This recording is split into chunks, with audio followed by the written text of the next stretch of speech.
terlalu banyak contoh-contoh yang mana mereka-mereka yang biadab ini, yang mengeluarkan kenyataan yang biadab dan kurang ajar pada industri gaji-gaji Melayu ni, dan kemudiannya bila viral, bila kecoh, mereka mohon maaf. Seolah-olah apa yang mereka katakan sebelum itu tu macam tak ada apa-apa dah.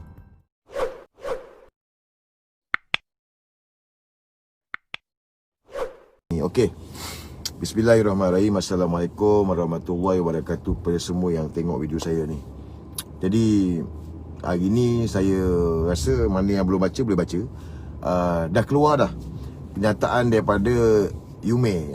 UME ni kelab pelajar muda Universiti Malaya, yang mana terdiri daripada mereka-mereka ni pemuda Cina, berbangsa Cina, yang kiblatnya ke arah DAP.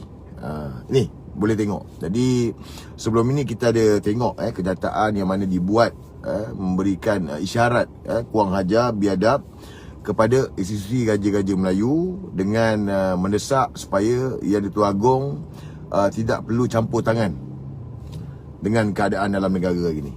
Jadi seperti mana yang kita tahu, banyak laporan polis telah dibuat, terutama daripada pihak UMNO siswa, yang membuat laporan polis ke atas pelajar-pelajar Universiti Malaya yang biadab ni. Dan rentetan daripada itu kita juga dapat lihat apabila mereka ni, pelajar-pelajar mahasiswa ni juga, yang memang sangat biadab ni oleh doktrin DAP lah dia, mempertikaikan kerja pihak polis sampai mengeluarkan kenyataan bahawa pihak polis pergi serbu pun bawa senjata api. Takkan nak pakai nak bawa lollipop nak bagi dekat dia orang kan. Jadi oleh kerana rentetan daripada beberapa insiden tu, hari ini mereka pihak UME ni mengeluarkan kenyataan, menarik balik kenyataan yang menghina, mempelekeh institusi gaji-gaji Melayu. Jadi ni pendapat saya lah Yalah, terpulang pada kebijaksanaan Yang di-Tuan Agong sama ada mahu memaafkan ataupun tidak mereka-mereka ini. Itu terpulang pada kebijaksanaan Yang di-Tuan Agong. Cuma apa yang saya nak sampaikan, kita nak lihat berapa lama lagi perkara-perkara begini berlaku dalam negara. Kerana nak ataupun tak nak, suka ataupun tidak, pihak polis tidak boleh menarik balik siasatan yang telah dibuat.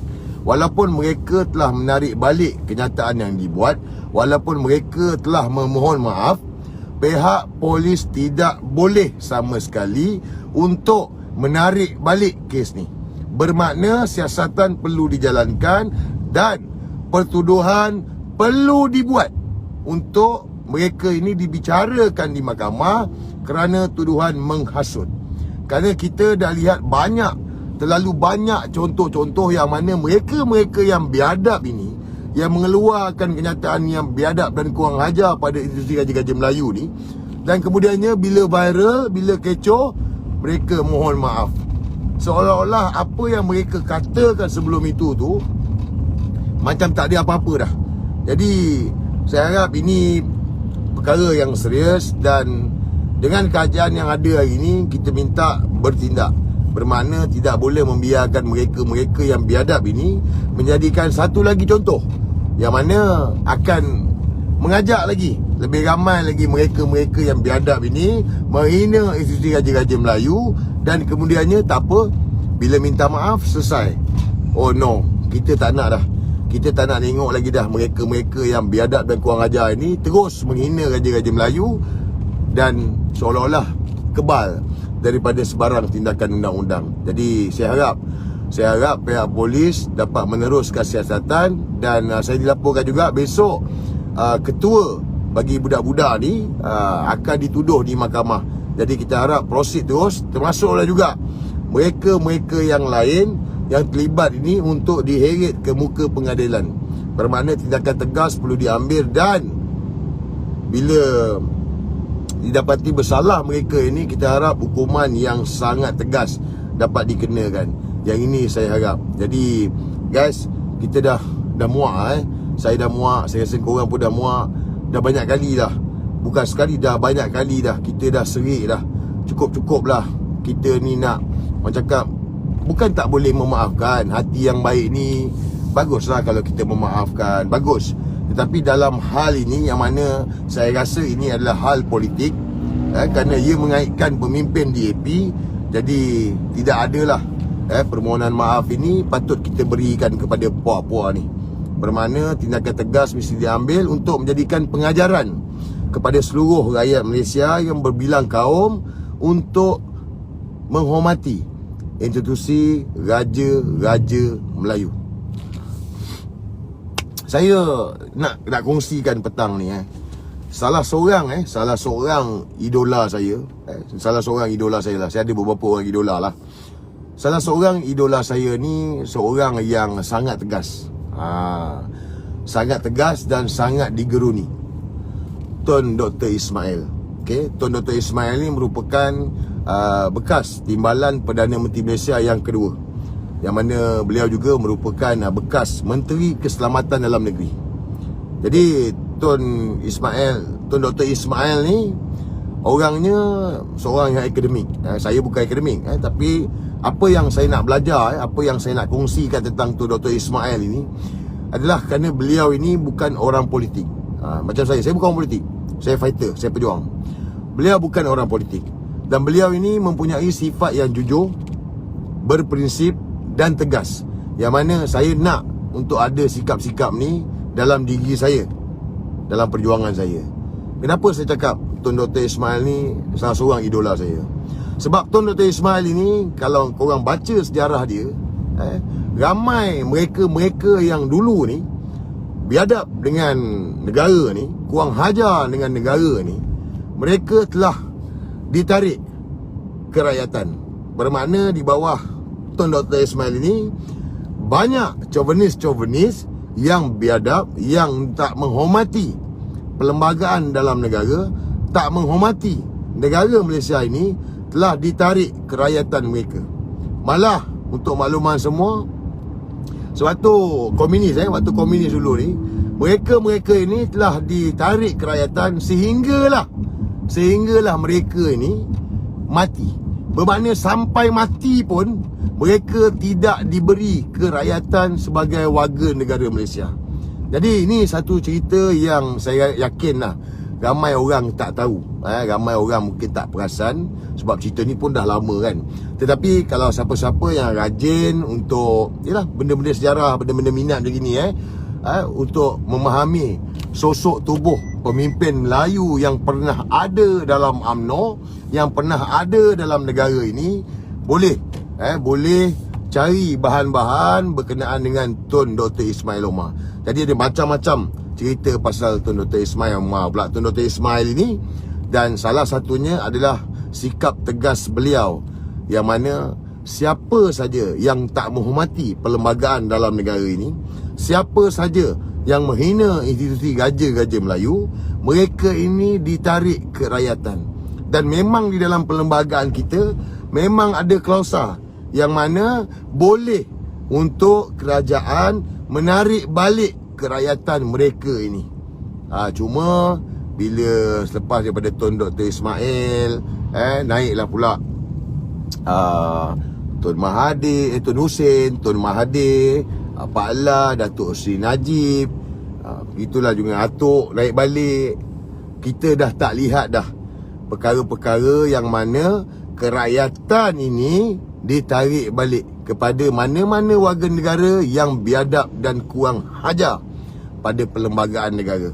Bermakna apa saja yang ada dalam perlembagaan itu, bila dicabar, bila dipelekeh, bila dihina, bila dipetikai, kerakyatan mereka ini boleh ditarik balik.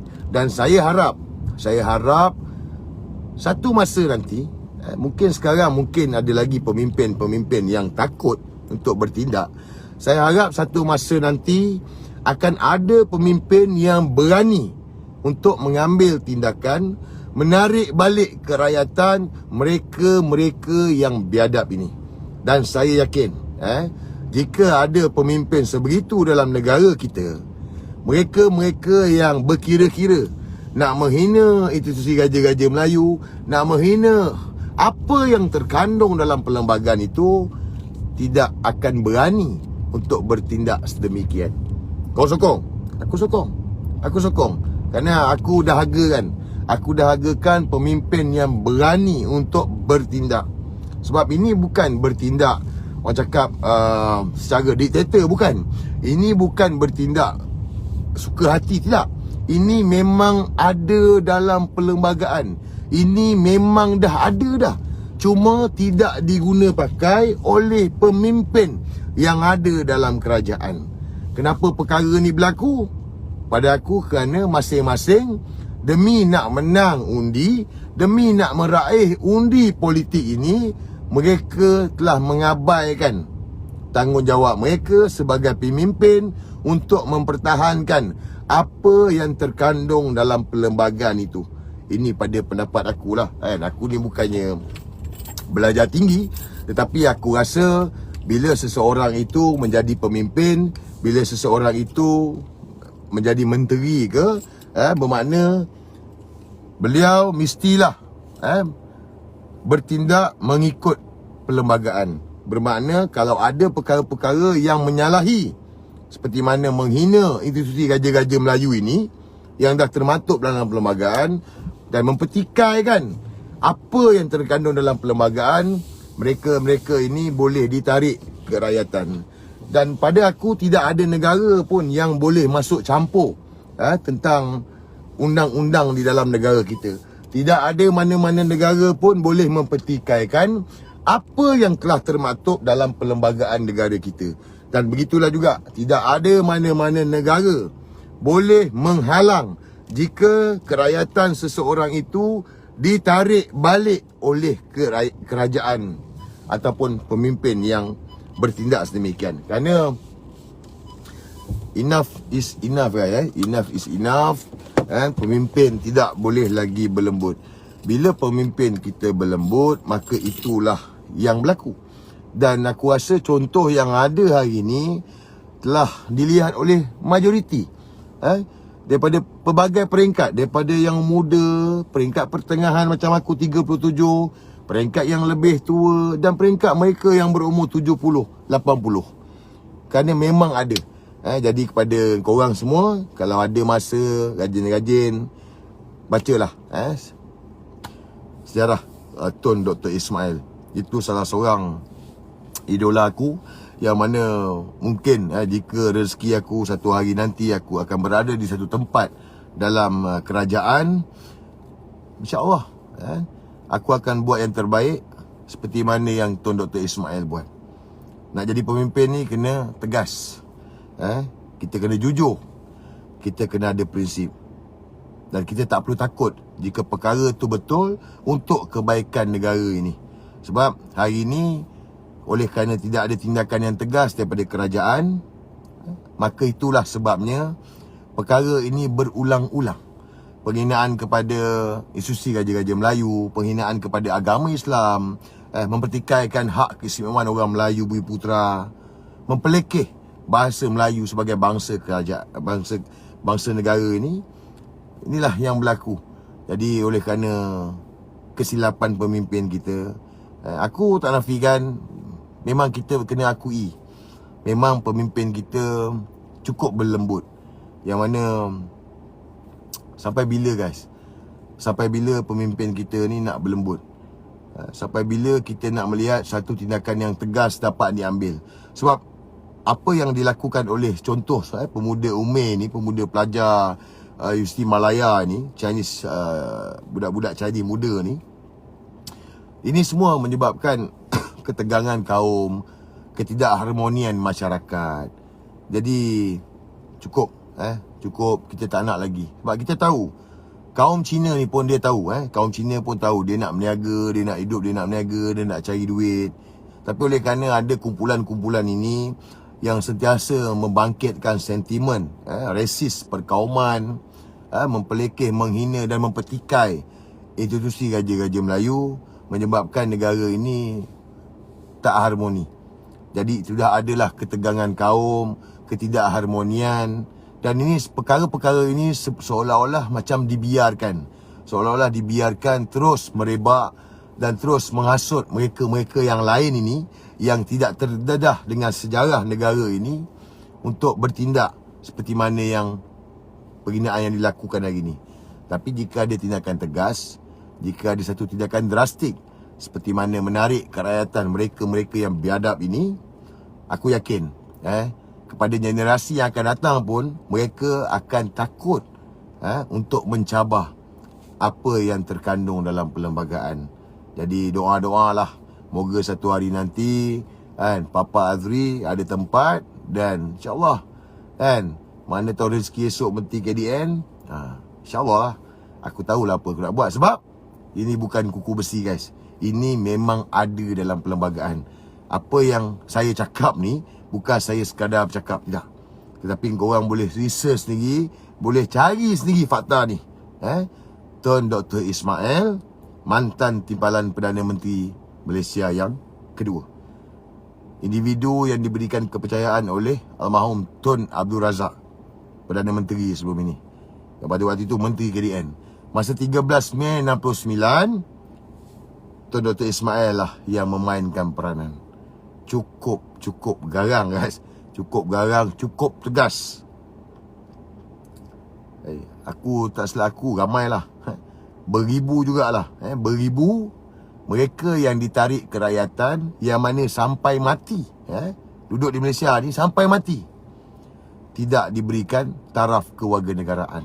Mereka lahir di Malaysia, tetapi oleh kerana menghina perlembagaan, mempelekeh perlembagaan, mempertikaikan apa yang terkandung dalam perlembagaan, kerakyatan mereka ditarik oleh Tun Dr. Ismail, dan akhirnya mati pun bukan sebagai warga negara Malaysia. Jadi kita mahu tindakan tegas. Kita harap pemimpin-pemimpin yang ada dalam parti politik hari ini, terutama pemimpin-pemimpin Melayu, dapat ambil semangat yang ada pada Tun Dr. Ismail. Jujur, tegas, berprinsip. Ini yang perlu ada dalam pemimpin hari ini. So guys, aku rasa sekat tu je lah. Dah pukul 6 ni, nak pergi gym, exercise sikit. Tak sadur, perut pun besar lagi, tapi nak bagi smart-smart, slim-slim. Apapun, jangan malas untuk ambil tahu sejarah negara ini. Rajin-rajinkan membaca. Okay guys, apapun ingat, kalau bukan kita, siapa lagi? Kalau bukan sekarang, bila lagi? Sama-sama kita berjuang. InsyaAllah kalau ada masa malam ni, aku buat live. Okay guys, Assalamualaikum.